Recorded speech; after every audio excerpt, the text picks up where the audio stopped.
Bueno, la historia de la ciudad ha estado muy ligada precisamente a la historia de la Universidad de los Andes, y es por ello que hemos invitado al profesor Eli López, profesor de la Escuela de Historia de la Facultad de Humanidades y Educación y coordinador de la Cátedra Libre de la Historia de la Universidad de los Andes, con el que compartiremos parte de este programa hoy dedicado a la celebración de aniversario de la ciudad de Mérida. Gracias, profesor, por acompañarnos. Gracias. Bienvenido. Haznos un recuento apretado, un resumen apretado, un poco de lo que es la historia de la ciudad, el devenir histórico y su relación. ¿Cómo empieza a cocinarse la relación con la universidad? Bueno, en primer lugar, la fundación primigenia de la ciudad ocurre el 9 de octubre de 1558, eso es bien conocido. Un capitán que procede bajo la autorización del Cabildo de Pamplona, buscando minas, se aproxima a la parte de la Sierra Nevada, atraviesa los parajes del pueblo de lo que hoy es Bailadores y llega hasta un sitio donde había agua, que era una de las exigencias que se daban para la fundación de una ciudad. Ese sitio no es otro que conocido como la Guasábara, que es hoy Lagunillas, ¿verdad? Y allí es donde se hace la primera fundación de la ciudad. Ya con anterioridad, algunas expediciones en el territorio venezolano habían intentado llegar hasta las partes más altas, porque conocido lo que había ocurrido parcialmente en el Perú y lo que había ocurrido en México, los conquistadores españoles siempre buscaron donde había oro, encontrar oro. Y ya hacia 1534 la expedición de los Welser alemanes que llegan hasta el Tocuyo envían una comisión, pero se devuelve porque las intrincadas serranías de estos territorios pues impedían tener acceso al sitio. Y cuando Juan Rodríguez Suárez es autorizado a hacer esta expedición de exploración, no de fundación de una ciudad, que es lo que va a generar el problema posterior, viene solo con esa intención, pues de encontrar minas, de encontrar oro. Y funda la ciudad, hace un cabildo, reparte tierras, pero prontamente se da cuenta de que el sitio no es el más apropiado. Las huestes que le acompañan reclaman mayores beneficios, mejores condiciones de vida, etcétera, y hace un primer movimiento de la ciudad hacia lo que sería luego Santiago de la Punta, ¿verdad? Hoy conocido como la parroquia. En ese ínterin que ocurre el 1 de noviembre del mismo año, en 1558, es acusado Juan Rodríguez Suárez de incumplir las órdenes del Cabildo de Pamplona. Inmediatamente se nombra un comisionado, que es Juan de Maldonado, para que venga a capturar a Juan Rodríguez Suárez, a detenerlo, y hace un nuevo proceso de fundación o refundación de la ciudad.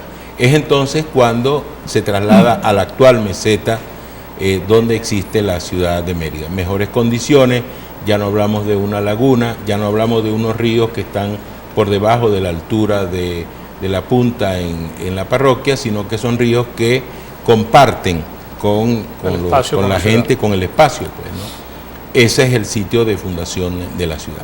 Una ciudad que, por supuesto, como toda fundación primigenia, como toda fundación inicial, como ha dicho el profesor Robinson Mesa, es una ranchería, aunque mucha gente no le gusta que se hable de esa manera de Mérida, muy pobre, muy elemental la organización de la ciudad.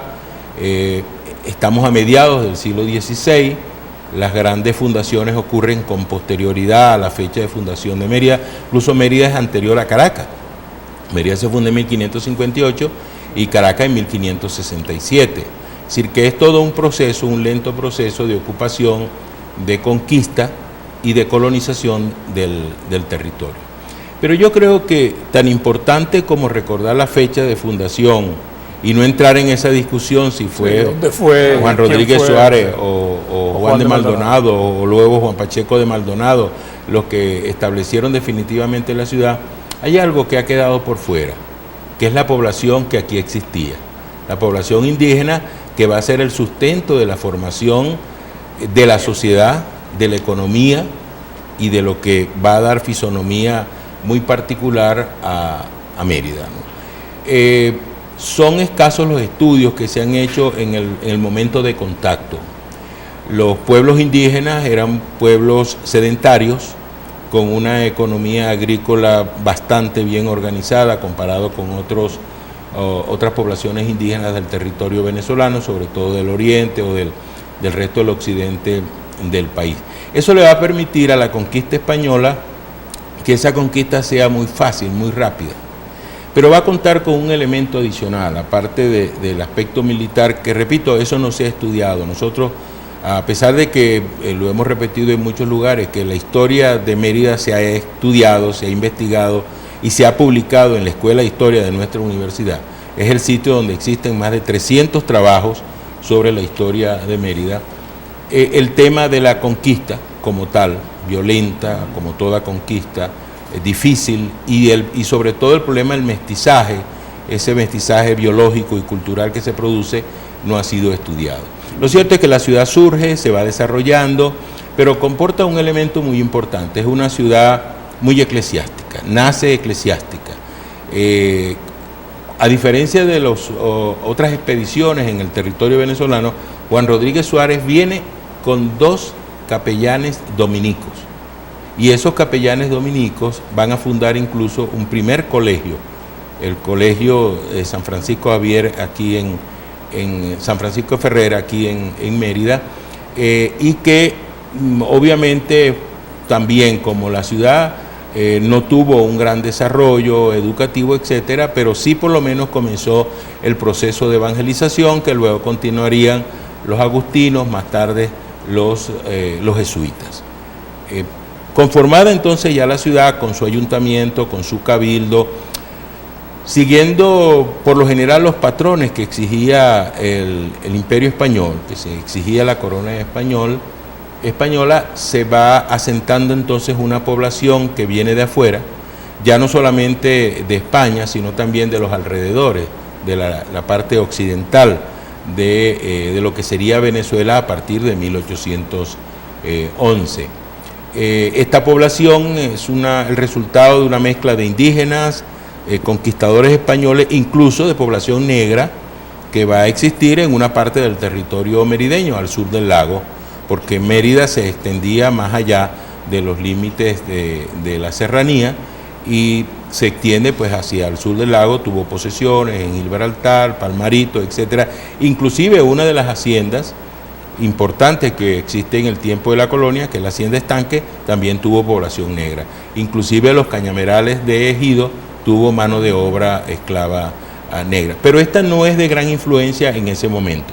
Todavía la conformación de la sociedad, ese mestizaje es entre población blanca española, blanca criolla y la indígena. Eso es muy importante tenerlo en cuenta en el momento de explicar cómo se va conformando la ciudad. Date un salto en ese pasado y llega a la universidad. ¿Cómo la vida citadina de Mérida de finales de 1700 y principios de 1800 y la creación de la primera casa de estudio de Fray Juan Ramos y después de la universidad, como tú has defendido, cómo eso cambia el contexto de la ciudad, el devenir de la ciudad, la historia de la ciudad? La característica misma del territorio, es decir, ese espacio, esa geografía, que es de ser una meseta rodeada por ríos, le va a permitir tener una economía que va desarrollándose a la par con las necesidades internas. Es una economía autárquica prácticamente, con escasa relación hacia un mercado externo. Entonces es una ciudad muy limitada espacialmente, obviamente por los 2 ríos, el Chama y el Albarrega, pero también en unos límites urbanísticos que ya para el siglo XVIII solamente llegan a lo que hoy conocemos como la Plaza de Milla y la Plaza del Llano. Solo pensemos que en esos espacios que hoy son 8 avenidas y alrededor de 10 cuadras, ¿cómo podría desarrollarse esa sociedad, verdad? Una sociedad en la que además se fueron fundando iglesias, que fue lo que le permitió tener esa vinculación, esa dinámica social. La dinámica social se va a generar a través de las iglesias y unos conventos que tienen unas características muy particulares. No fueron conventos propiamente de educación hacia la ciudad, fueron conventos de educación hacia las propias órdenes religiosas. Mucho se ha hablado, por ejemplo, del caso de los jesuitas, el gran colegio de los jesuitas. Pues no fue un gran colegio, fue un colegio fundado básicamente para tener una base económica de los jesuitas. Las haciendas que tuvieron los jesuitas, y eso ha sido bien estudiado, pues le permitía tener unos recursos económicos. Hemos visto las listas de quienes formaron parte de esta congregación religiosa y advertimos cosas como esta: habían más caciques que indios. ¿Por qué?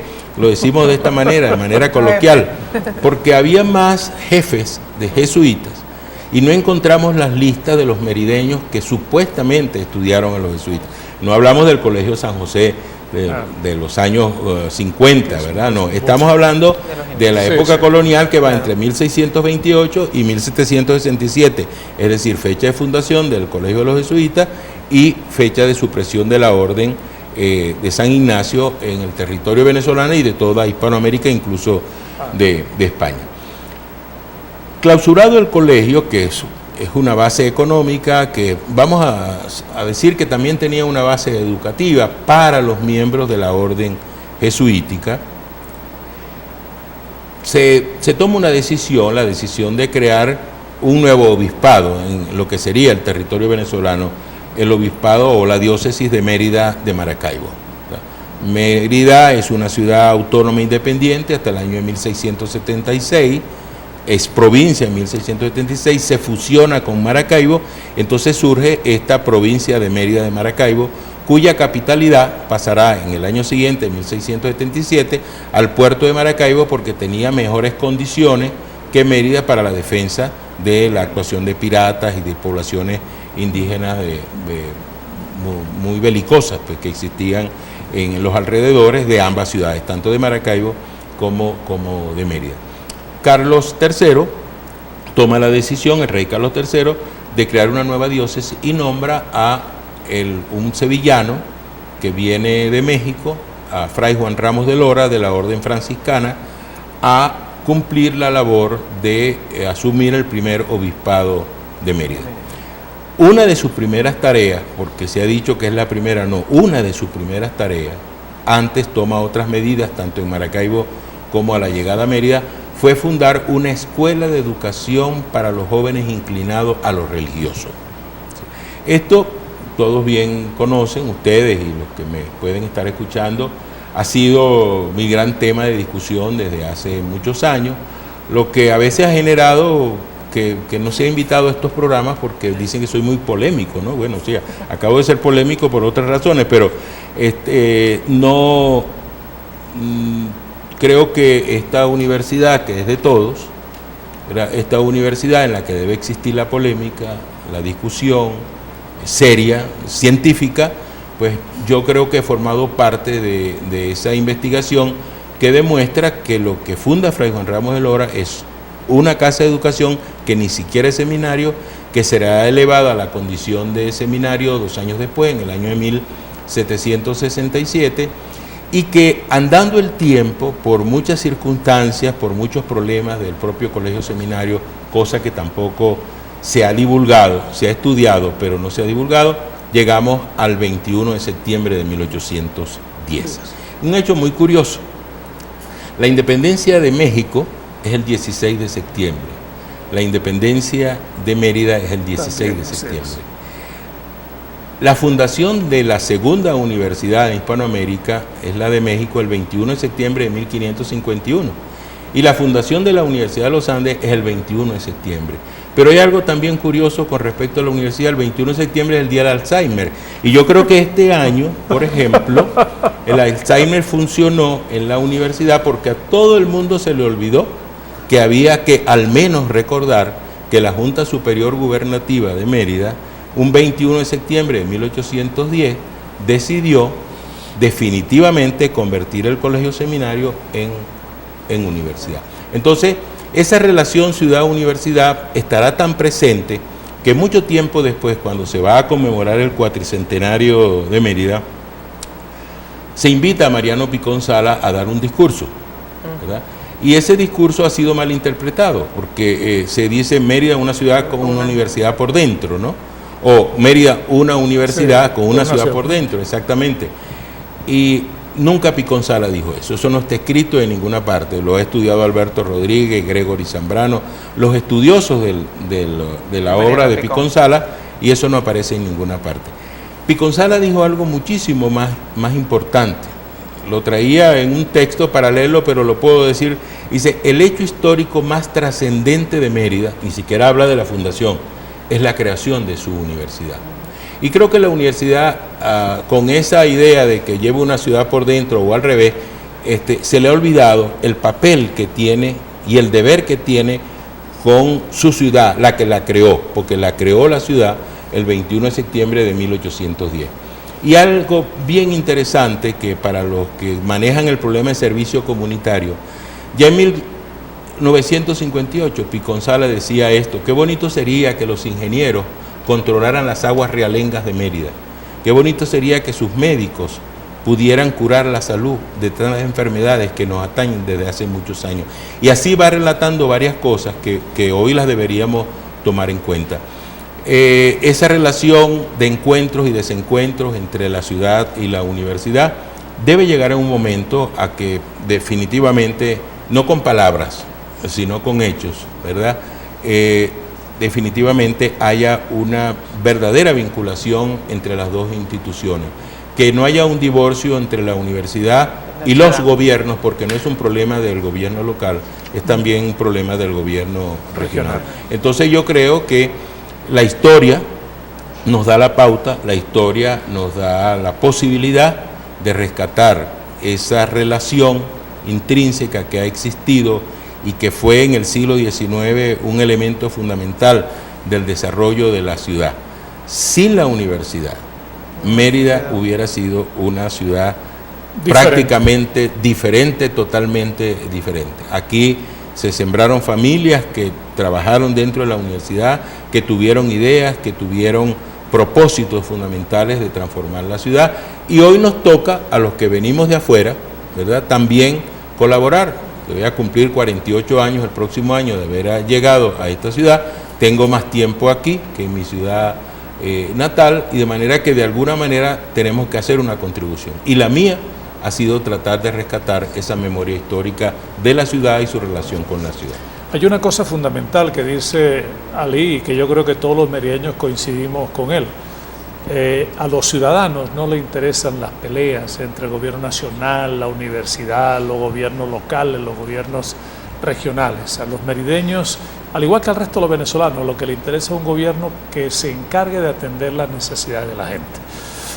¿Qué hay detrás de eso? Detrás de eso está la obligación de que hemos elegido gobernadores, alcaldes, presidentes de la República, y están en la obligación de deponer las actitudes separatistas que hay, de continua confrontación de unos con otros para atender las necesidades del país y de la ciudad.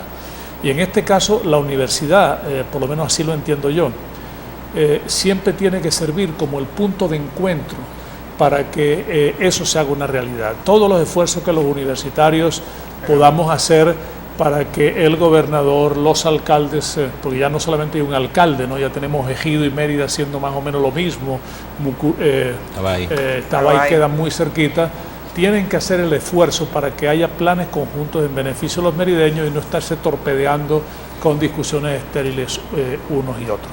Y también coincido que Mérida, sin duda, independientemente de dónde se fundó, cómo se fundó y cuándo se fundó, y la universidad también, sosteniendo una fecha de fundación u otra diferente, son dos organizaciones sociopolíticas, y en el caso de Mérida Educativa, que tienen que trabajar de manera conjunta. No le ha dado la universidad todo lo que ha podido a la ciudad, y la ciudad tampoco le ha dado todo lo que ha podido a la universidad. Estamos en deuda unos con otros, y desde la tribuna universitaria, desde la tribuna de la ciudad, tenemos que hacer esfuerzos cada día más importantes para que todas las acciones de esas dos instituciones vayan en beneficio de los merideños y de los que, aun cuando no nacimos aquí, como es el caso tuyo y el caso mío, tenemos ya 40 y tantos años, yo cumplí 46 años este año de haber llegado también a la ciudad. Para mí siempre es muy agradable conversar contigo, no le escurro el bulto a la polémica, a la buena polémica, porque a fin de cuentas la percepción de unos y otros no tiene por qué ser la misma. Y la historia ha demostrado que a pesar de que hay hechos históricos que son incontestables, también está abierta un poco a la discusión y a la polémica. Agradecido, hay un nuevo libro que tiene Ali que me gustaría que lo poncharan, recién salido del horno, de su grupo de investigación, junto con Julio y otros compañeros. Sí, este es un libro publicado por Fundecen, se consigue en la Librería del Sur, ¿verdad? Es para mí el mejor trabajo que existe sobre la independencia de Mérida. Se titula Mérida, Independencia, Universidad y Constitución. Es el periodo de formación de Mérida como parte de la República entre 1810 y 1812, en la que hay tres particularidades. Una, la incorporación de Mérida al proceso emancipador venezolano. Dos, la creación como resultado de la acción de la ciudad de la primera universidad republicana de Venezuela y de Hispanoamérica, llamada Real Universidad de San Buenaventura de Mérida los Caballeros, luego Universidad de los Andes. Y tres, la primera constitución de Venezuela, mucho antes que la federal de 1811, se escribe en Mérida. Y no solamente es la de Venezuela, sino también de Hispanoamérica. De manera pues que este libro lo recomendamos, es un precio muy económico y se localiza en Fundecen y en la Librería del Sur. Muy bien, agradecido Ali de nuevo, haber podido compartir contigo, con Carmen, estos minutos. Ya Fanny nos está haciendo la señal correspondiente para que vayamos a identificar la estación.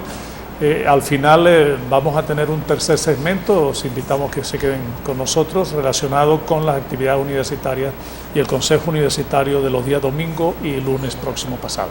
Quédese con nosotros, ya regresamos.